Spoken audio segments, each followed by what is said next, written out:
आज हम अपने करने वाले हैं क्लास 10th का बायोलॉजी का पहला chapter, that is life processes. ये चैप्टर थोड़ा लेंदी है तो कुछ इसका पार्ट्स बनेगा, 2-3 जितना भी होगा देखा जाएगा।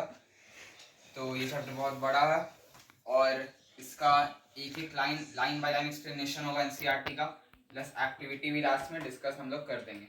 चलिए चैप्टर शुरू करते हैं। तो सब लाइफ प्रोसेस में सबसे पहले वाला पेज है उस पर एक चीज दिया हुआ है। सबसे पहले एक क्वेश्चन पूछा है कि जो वायरस होता है ये लिविंग है कि नॉन लिविंग है।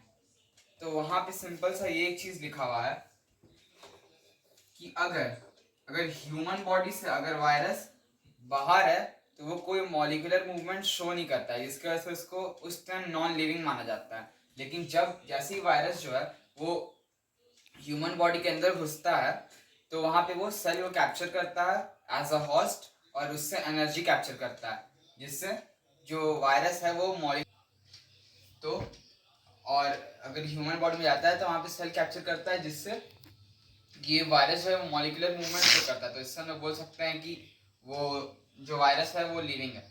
तो अब हम लोग बात यह है कि क्या बोले वो नॉन लिविंग है कि नॉन लिविंग है। तो इस चीज के बारे में हम लोग आगे पढ़ेंगे।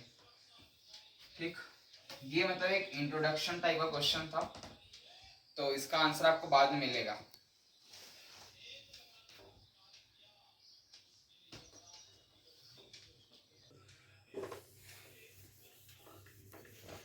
तो चलिए अब जो पहला टॉपिक आता है वो है लाइफ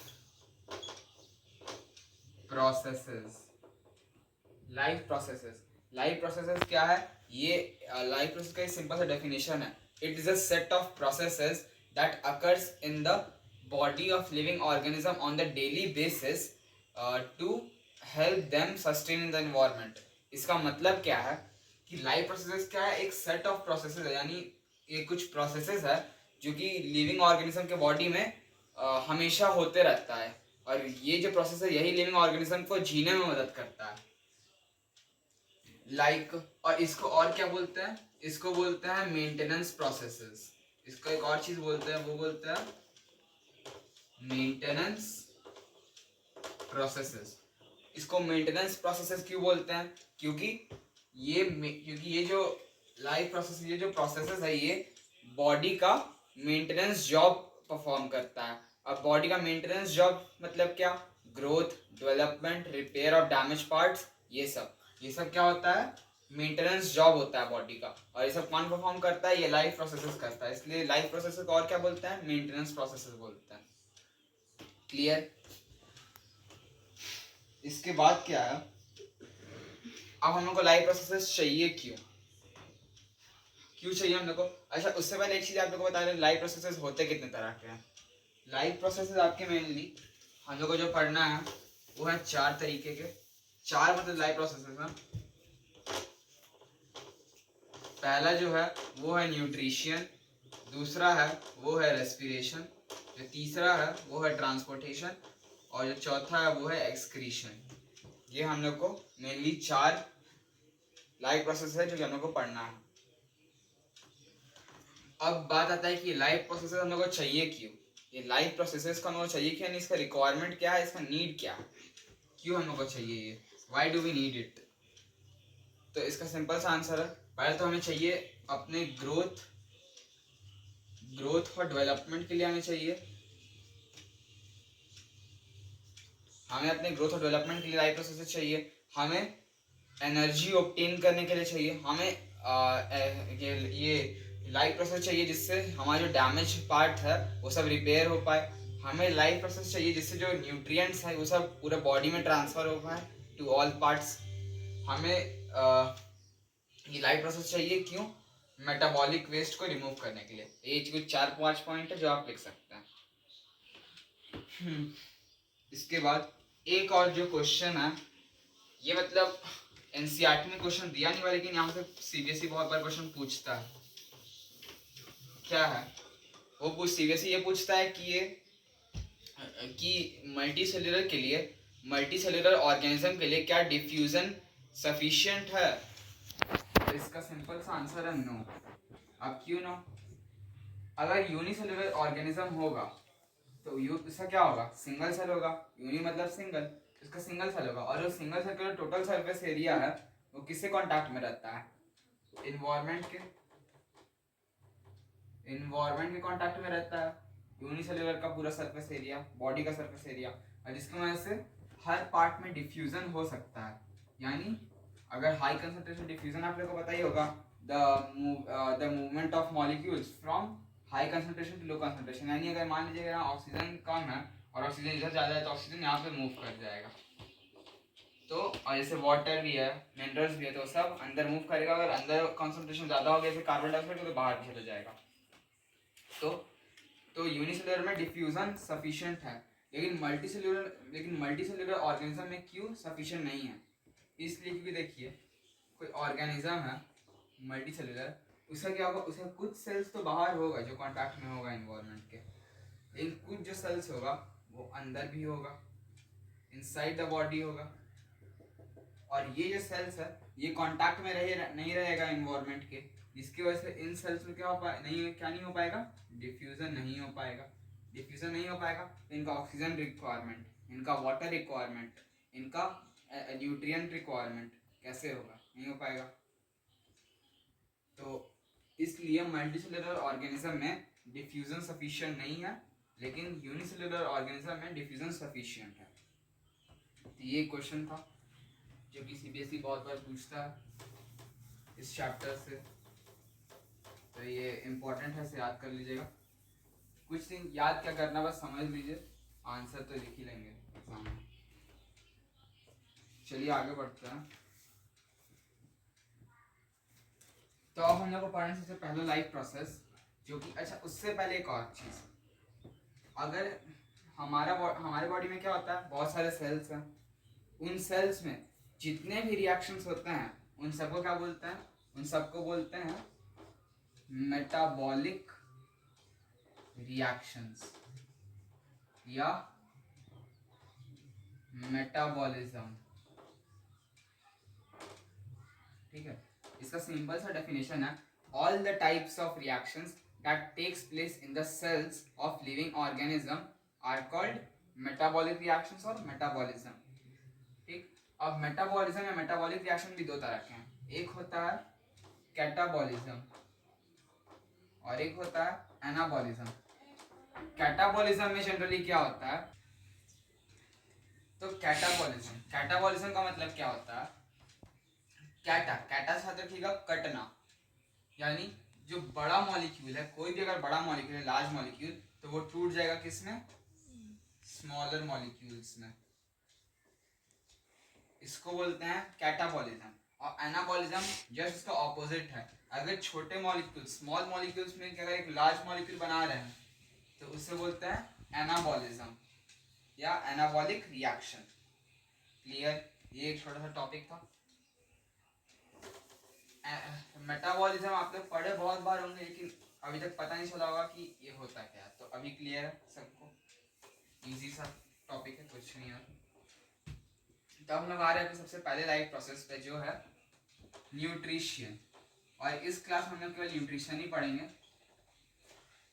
क्योंकि बहुत बड़ा बड़ा टॉपिक है, तो न्यूट्रिशन हम लोग इस क्लास में पढ़ेंगे और रेस्पिरेशन अगले क्लास में पढ़ेंगे। तो एक एक करके हम लोग सारे लाइफ प्रोसेस को निपटाएंगे क्योंकि चैप्टर बहुत लंबा है। तो अब बताइए न्यूट्रिशन है क्या, तो सिंपल सा डेफिनेशन याद कर लीजिए, the process of taking in food and its utilisation by the body is called nutrition. ये एक सिंपल सा आपका डेफिनेशन है। और अगर थोड़ा सा और अगर हाई लेवल पे जाना है तो आप ये बोल सकते हैं, the process to obtain, digest, absorb and utilize the food resources to get energy or to नहीं आप ऐसे कह सकते हैं, आप फिर the process to obtain, digest, absorb and utilize food resources for growth, development and repair of the damaged parts of the tissues is called nutrition। तो ये दो आपका ये डेफिनेशन आप कोई याद कर सकते हो, और एक बुक वाला भी एनसीईआरटी वाला, वो है कि the process of transfer of source of energy means food from outside to inside the body is called nutrition. तो ये तीन डेफिनेशन है, इन तीनों में से आपको जो अच्छा लगे आप याद कर सकते हैं। ठीक, चलिए इसके बाद हम लोग आते हैं आगे।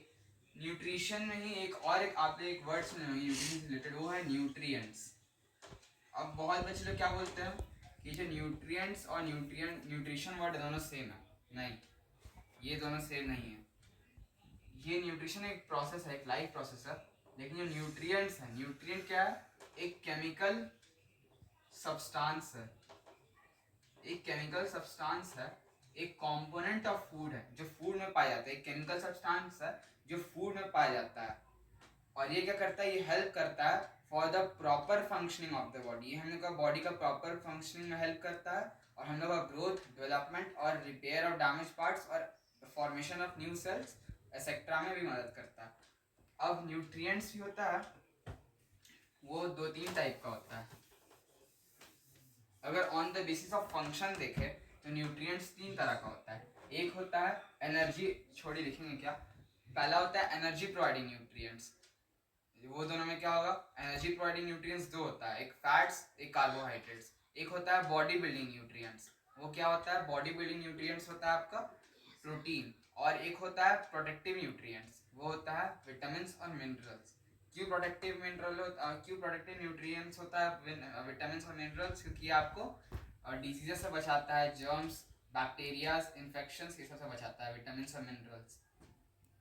बॉडी बिल्डिंग न्यूट्रिएंट में प्रोटीन क्यों आता है, क्योंकि वह आपके ग्रोथ मदद करता है, ग्रोथ में हाइट ग्रोथ या फिर हार्मोनल ग्रोथ, जो भी है ये सब आपका प्रोटीन मदद करता है इसमें, ठीक। और वहीं आपका एनर्जी प्रोवाइड करने में मदद करता है फैट्स और कार्बोहाइड्रेट्स, जिससे हम लोग क्या बोलते हैं, एनर्जी प्रोवाइडिंग न्यूट्रिएंट्स बोलते हैं। तो ये तो हो गया on the basis of functions. अब ऑन द बेसिस ऑफ अगर रिक्वायरमेंट देखें तो वहाँ पे भी 2 तरह के न्यूट्रिएंट्स होते हैं। एक होता है मैक्रोन्यूट्रिएंट्स और एक होता है माइक्रोन्यूट्रिएंट्स। मैक्रोन्यूट्रिएंट्स कौन सा न्यूट्रिएंट्स होता है, जो कि लार्ज अमाउंट में चाहिए होता है। प्रोटीन, कार्बोहाइड्रेट्स और फैट्स क्या है, माइक्रोन्यूट्रिएंट्स है। माइक्रोन्यूट्रिएंट्स कौन सा होता है, जो कम अमाउंट में चाहिए होता है, लाइक विटामिन और मिनरल्स। बस न्यूट्रिएंट्स यहाँ पे खत्म। न्यूट्रिशन ही खत्म हुआ है, न्यूट्रिएंट्स खत्म हुआ है। न्यूट्रिशन बहुत बड़ा। अब जो न्यूट्रिशन है, न्यूट्रिशन में भी 5 प्रोसेसेस होते हैं।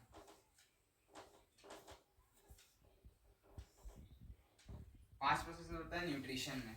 पहला होता है इंजेशन, मतलब टेकिंग इन ऑफ फूड।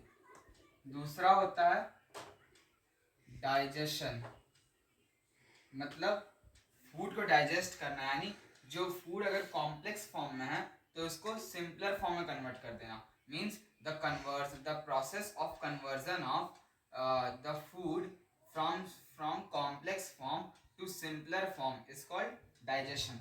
अब डाइजेशन क्या होता है, एब्जॉर्प्शन। एब्जॉर्प्शन मतलब क्या होता है, the means it is the process of absorbing the digested food, उसको एब्जॉर्ब करने में क्या बोलते हैं, एब्जॉर्प्शन। उसके बाद होता है एसिमिलेशन। एसिमिलेशन क्या होता है, जो फूड जो डाइजेस्टेड फूड को जो एब्जॉर्ब किए हो उसको अगर आप यूटिलाइज कर रहे हो for growth, development, repair of damage parts और for formation of new cells, उन सब के लिए अगर आप उसे यूटिलाइज कर रहे हो उस डाइजेस्टेड फूड को, उस एब्जॉर्ब फूड को, उसे क्या बोलते हैं, एसिमिलेशन। और एक होता है इजेशन। इजेशन मतलब removal of the solid part from the body is called egestion. जो भी आपका वेस्ट मटेरियल है, सॉलिड वेस्ट मटेरियल जो आपका बच जाता है उसको क्या बोलते हैं, इजेशन। मतलब उसके रिमूवल को प्रोसेस को क्या बोलते हैं, इजेशन बोलता है। क्लियर, चलिए आगे बढ़ते हैं। तो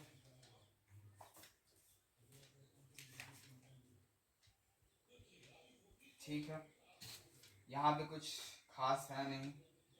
हाँ, 1-2 चीज़ और है इंफॉर्मेशन, एक्स्ट्रा इंफॉर्मेशन के लिए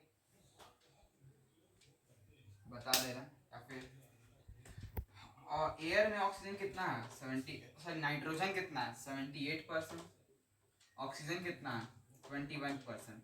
यानी जब हम लोग इनहेल करते हैं गैस को तो हम लोग 21% ऑक्सीजन को इनहेल किए, लेकिन हम लोग उसमें से कितना परसेंट यूज करते हैं, केवल का केवल हम लोग क्या बोलता है, हम क्या बोलते हैं कि हम लोग जो ऑक्सीजन इनहेल करते हैं वो 21% होता है, लेकिन उसमें क्या हम लोग 4% यूज करते हैं, और जो सारा है वो हम लोग एक्सेल कर सकते हैं कार्बन डाइऑक्साइड के साथ।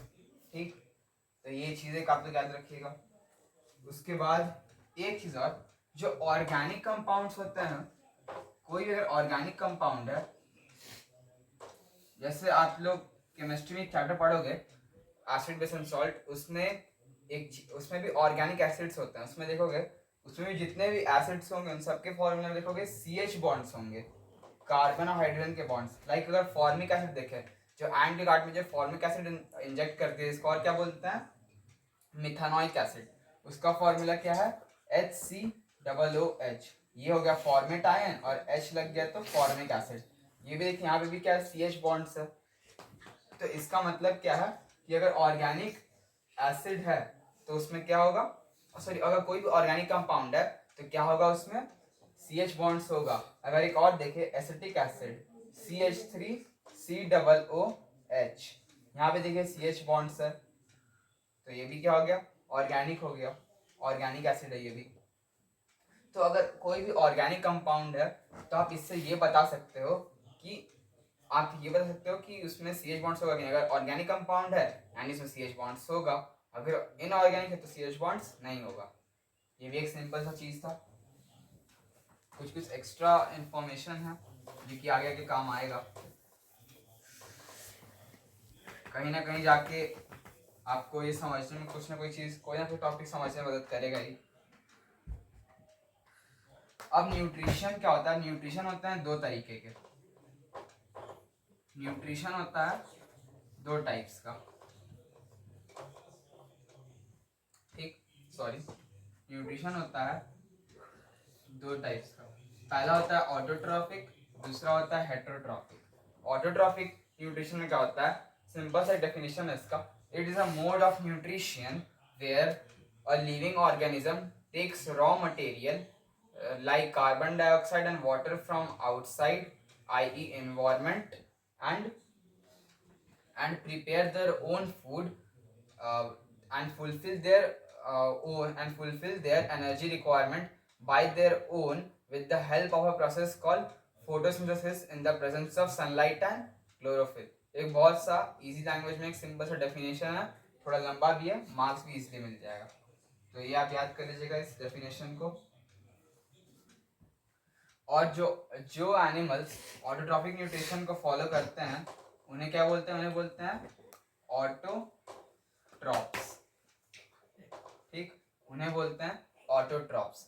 तो उसका भी सिंपल सा definition, autotrophs are the organisms that make their own food by the help of a process called photosynthesis in the presence of sunlight and chlorophyll। Simple सा था। एक और चीज, जितने भी फूड मटेरियल्स होते हैं सब कार्बन बेस्ड होते हैं, ये इसका भी काम आएगा, याद रखिएगा, सभी कार्बन बेस्ड होते हैं, जल्दी काम आने वाला है इस कंसेप्ट का।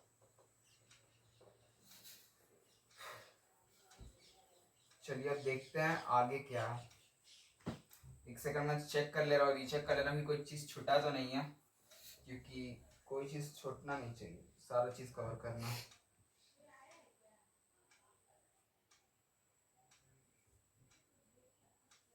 चलिए ठीक है।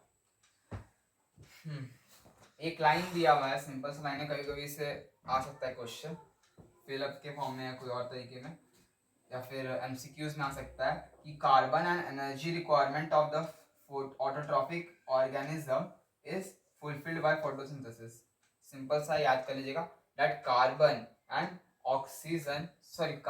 Energy requirement of the autotrophic organism is fulfilled by photosynthesis. यानी जो ऑटोट्रॉफिक ऑर्गेनिज्म है उनका एनर्जी रिक्वायरमेंट और उनका कार्बन रिक्वायरमेंट कहाँ से फुलफिल होता है, फोटोसिंथेसिस नाम के एक प्रोसेस से।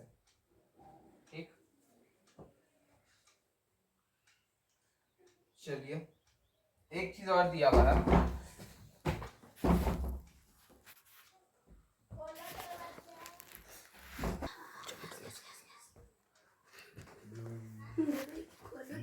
शांत रहो, स्टार्ट है।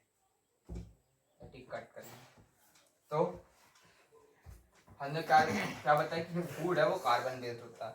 उसके बाद हमने ये भी बताया कि जो कार्बन और एनर्जी रिक्वायरमेंट होता है ऑटोट्रॉपिक प्लांट्स का, वो सब कैसे फुलफिल होता है, फोटोसिंथेसिस, यानी इनका जो फूड रिक्वायरमेंट, इनका जो एनर्जी रिक्वायरमेंट है कैसे फुलफिल करते हैं खुद से फूड बना के, कौन से प्रोसेस के थ्रू, फोटोसिंथेसिस प्रोसेस के थ्रू। तो उनका एनर्जी रिक्वायरमेंट फोटोसिंथेसिस से फुलफिल होता है।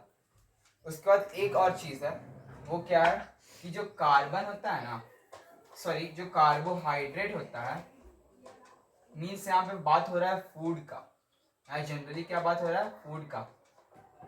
प्लांट्स क्या है, प्लांट्स फूड बनाते हैं, प्लांट्स क्या बनाते हैं, प्लांट्स फूड बनाते हैं।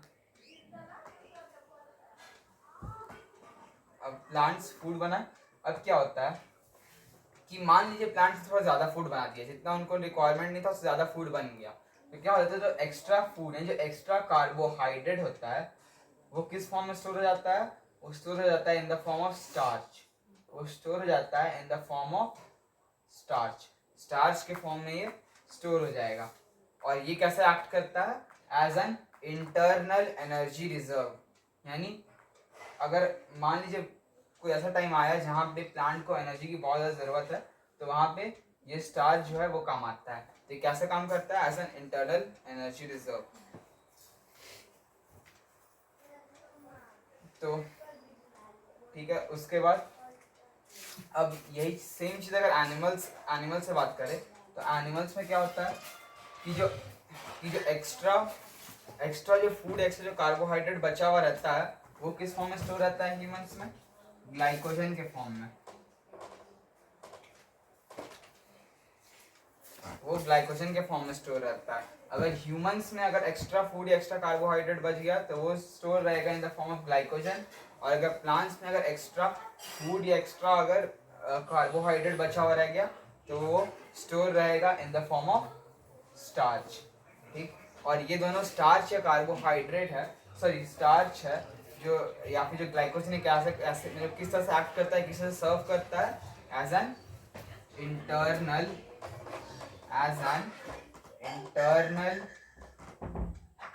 Energy reserve.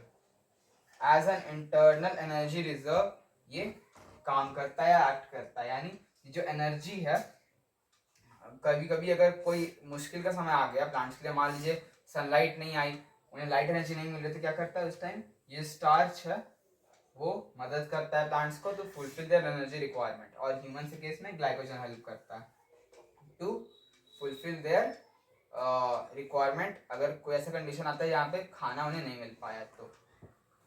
ठीक, चलिए आगे बढ़ते हैं।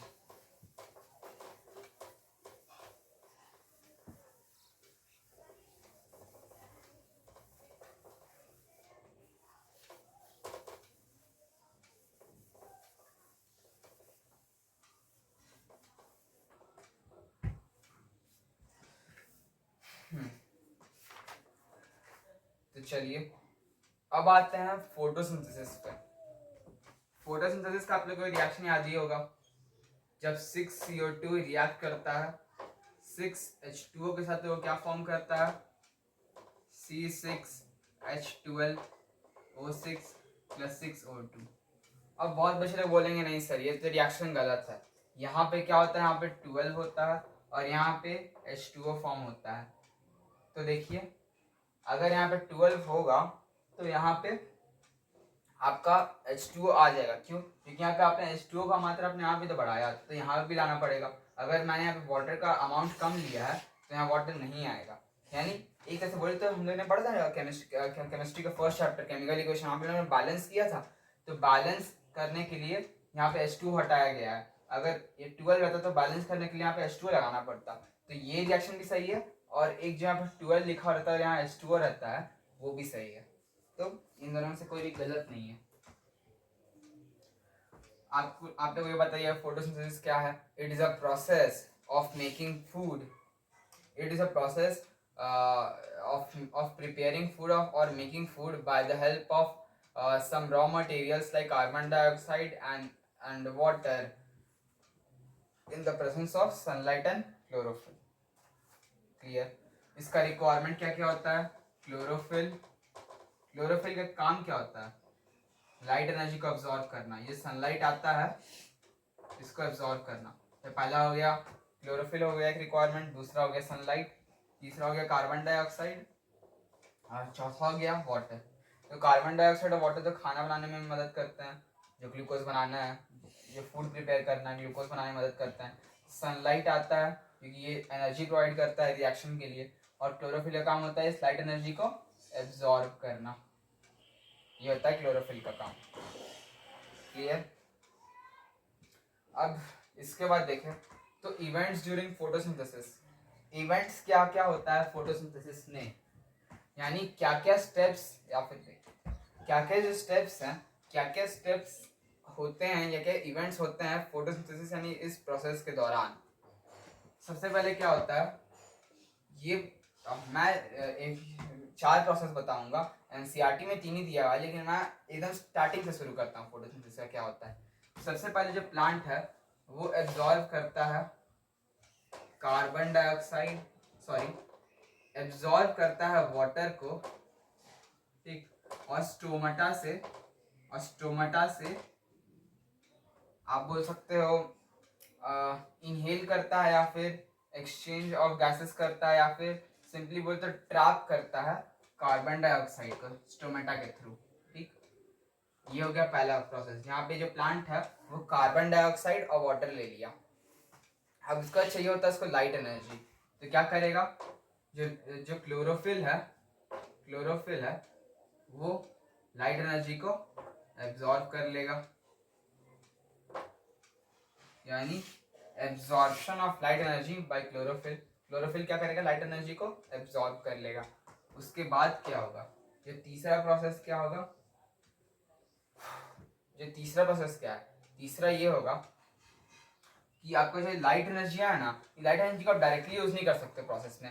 पहले ये जो लाइट एनर्जी है वो कन्वर्ट होगा केमिकल एनर्जी में। जो आपका जो लाइट एनर्जी है Le, वो आपको कन्वर्ट हो जाएगा केमिकल एनर्जी में Ce। लाइट एनर्जी से केमिकल एनर्जी में कन्वर्ट हुआ। और जो वाटर था, क्योंकि ये कार्बन डाइऑक्साइड और वाटर हमने क्या किए थे, प्लांट क्या किया था, एब्जॉर्ब किया था। अभी जो वाटर है ये टूट जाएगा किस में, ऑक्सीजन गैस, या फिर ऑक्सीजन में और हाइड्रोजन में।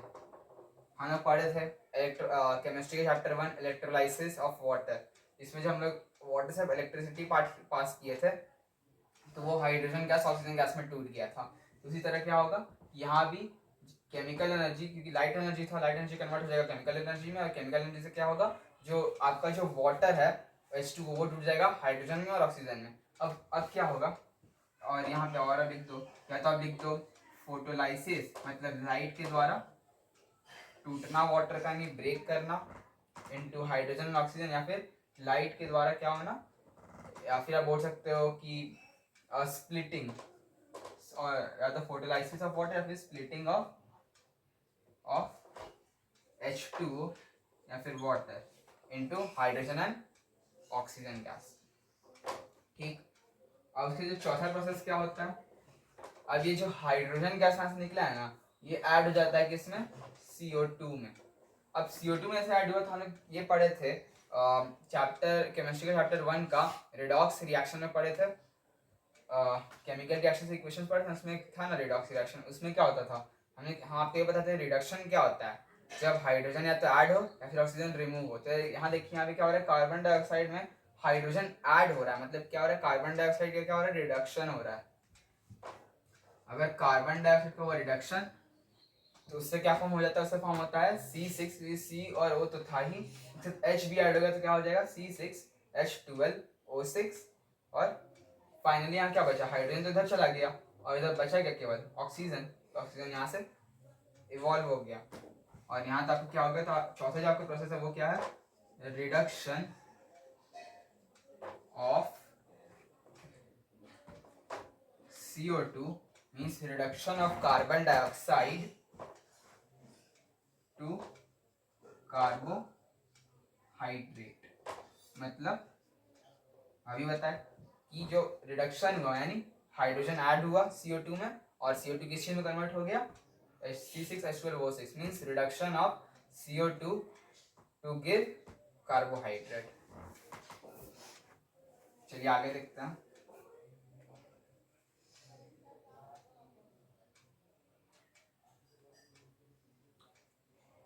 एक और चीजें देख लीजिए, इतना कुछ जरूरी नहीं है. तो एनसीईआरटी में तो 3 ही प्रोसेस दिए हैं ना, सेकंड, थर्ड और फोर्थ. ये जो एनसीईआरटी में ये फर्स्ट है, ये सेकंड है, ये थर्ड है. लेकिन आप लोग एक और ये बना दिए एक इजी में करने के लिए कि हाँ स्टार्टिंग से आखिर होता क्या है. ठीक, तो ये दोनों प्रोसेस यही होता है लाइट फेज में. मतलब ये हमेशा दिन ही में होंगे क्योंकि लाइट एनर्जी चाहिए. लाइट एनर्जी कब आता है? दिन ही में आता है. इसलिए ये दोनों लाइट फेज है, ये दोनों लाइट फेज में. लेकिन ये डार्क फेज में भी हो सकता है, ये डार्क फेज में भी हो सकता है, लाइट में भी हो सकता है. ये इसकी मर्जी कब करे प्लांट, वो उसकी मर्जी है. और एक चीज और आता है, वो जो डेजर्ट प्लांट्स है. डेजर्ट प्लांट्स आके अपना फूड बनाते कैसे हैं? तो इसका मैं आपको कोई पर्टिकुलर कोई आंसर नहीं दूंगा, मैं बस समझाने जा रहा हूँ कि आखिर डेजर्ट प्लांट करता क्या है. तो देखिए डेजर्ट प्लांट क्या करता है. अब आप लोगों को पता है कि जहाँ डेजर्ट प्लांट रहता है वहाँ पे धूप बहुत ज़्यादा रहता है. डेजर्ट है, टेम्परेचर बहुत ज़्यादा रहता है. अब अगर डेजर्ट प्लांट्स अपने लीफ का अगर स्टोमेटा ओपन कर देगा तो क्या होता है? स्टोमेटा से आपका एक्सचेंज ऑफ गैसेस तो होता ही है, लेकिन वहां से आपका एक और चीज होता है, वो क्या? Transpiration means loss of water होता है. अब उस लॉस ऑफ वाटर से क्या होता है, मतलब अब देखिए यहाँ से ऐसी पहले बात, पानी कम है डेजर्ट एरियाज में, प्लस सनलाइट भी ज़्यादा है यानी वाटर ज़्यादा इवापोरेट करेगा. और ये कैक्टस यानी ये कोई भी डेजर्ट प्लांट्स चाहता नहीं है, डेजर्ट में रहने वाला प्लांट. तो क्या करता है, वो सुबह में स्टोमेटल पोर्स खोलता ही नहीं है, स्टोमेटा ओपन ही नहीं करता, क्योंकि वो जानता है कि अगर ये ओपन हुआ तो क्या होगा कि हीट भी ज़्यादा लगेगा, जिससे वाटर ज़्यादा इवापोरेट हो जाएगा. और दूसरा चीज़ कि कैक्टस के पास या फिर कोई भी डेजर्ट प्लांट के पास ज़्यादा पानी है भी नहीं. तो इसलिए वो क्या करता है, वो सुबह में स्टोमेटल पोर ओपन ही नहीं करता है. कब करता है ओपन? रात के समय, जब मून आ जाता है, जब रात हो जाती है तब क्या करता है, तब हल्का टेम्परेचर भी डाउन हो जाता है. तो क्या होता है, जो कैक्टस तब अपना, फिर बार बार कैक्टस निकल रहा है डेजर्ट प्लांट के नाम से, लेकिन क्या होता है, तो क्या था, तो अब कोई भी डेजर्ट प्लांट चाहेगा नहीं कि वो वाटर इवापोरेट करे इतना. तो जब रात होता है तो क्या करता है अपना स्टोमेटल पोर ओपन करता है, और वहाँ उस टाइम स्टोमेटल पोर वो ओपन किया. अब क्या होगा, वहाँ उस टाइम वो क्या अब्जॉर्व कर लिया, वहाँ से वो CO2 को ट्रैप कर लिया. और वाटर तो अब इसका क्या होता है, इसका रूट्स बहुत डीप मतलब बहुत लॉन्ग होता है, तो डीप तक वो पेनिट्रेट करता है सॉइल में, और वहाँ से वाटर भी एब्जॉर्ब कर लेता है. तो अब इसका क्या है, इसका वाटर भी है और कार्बन डाइऑक्साइड भी है. तो ये क्या करेगा, रात में इन दोनों का रिएक्शन करके एक इंटरमीडिएट, इस वर्ड का रखेगा, एक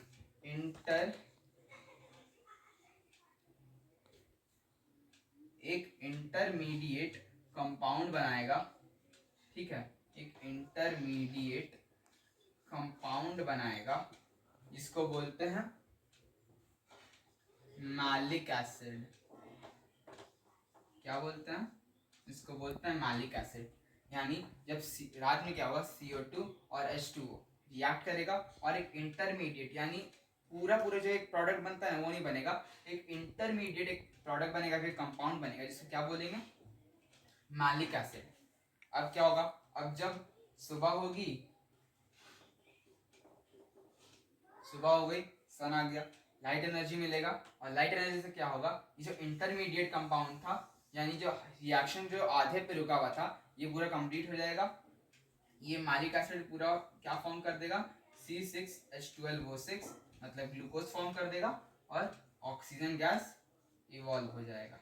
तो इस तरीके से डेजर्ट प्लांट्स न्यूट्रिशन प्रोसेस को कंडक्ट करता है, यानी न्यूट्रिशन प्रोसेस इस तरीके से होता है डेजर्ट प्लांट्स में. ठीक,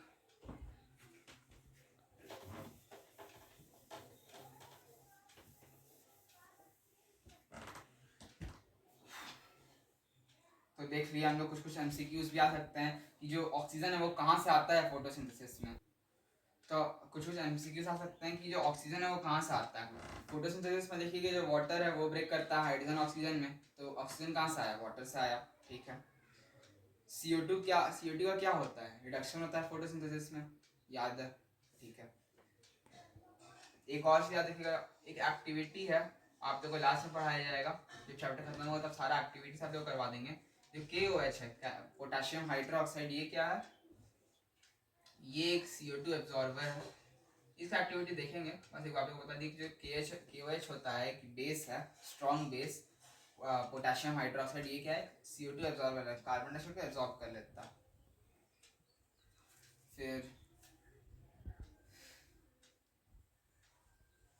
तो देखिए क्या है कि अभी न्यूट्रिशन चैप्टर भी है, न्यूट्रिशन का जो टॉपिक है ये भी बहुत ज़्यादा बड़ा है, तो मैं सोच रहा हूँ कि इसका भी 2 पार्ट बनाना ही पड़ेगा, क्योंकि अभी तो प्लांट्स में ही पढ़ रहे हैं, प्लांट्स।